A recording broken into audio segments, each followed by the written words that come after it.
You know, I have expressed my opinion about that issue. The courts have ruled, and so I don't think that we should continuously fight about things which represent differences of opinions which perhaps are ultimately irreconcilable. At some point, you got to reach a conclusion, and then you got to move on to other issues. Is that a no? No, it's not a no. It's that I'm not. I don't think that lame duck sessions are times when controversial issues should be dealt with, because they tend to short circuit the deliberative process, which I think should occur when controversial matters are being considered. Does the legislature have to deal with the unemployment compensation fund in lame duck, or can that wait?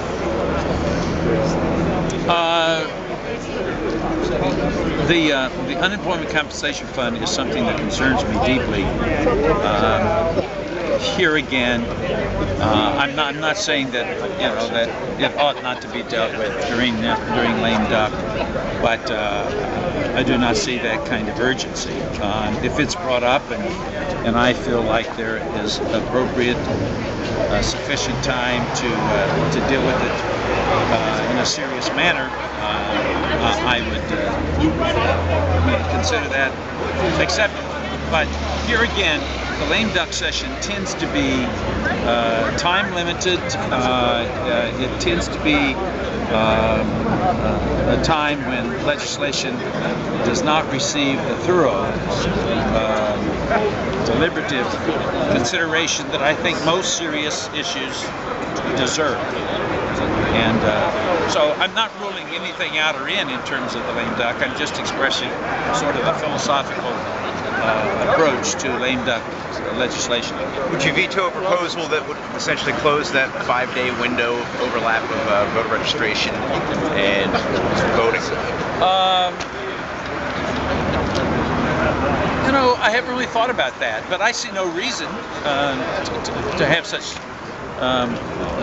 legislation passed. I think the system appears to have worked well, and so why change a good thing?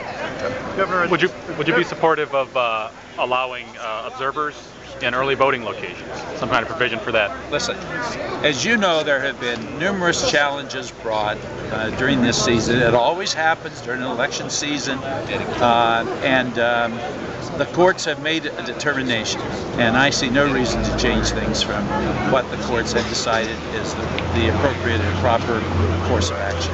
How specifically would a Democratic House be beneficial to you next term? Well, in many ways, but I can just give you one very concrete example. The Senate unanimously passed legislation, bipartisan legislation. Every Republican and every Democrat in the Senate voted for it,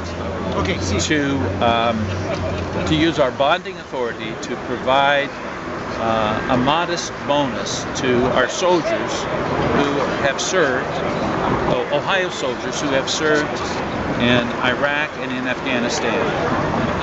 It was something that I believe, if it had been brought to the floor of the House, would have possibly passed the House unanimously, or nearly so.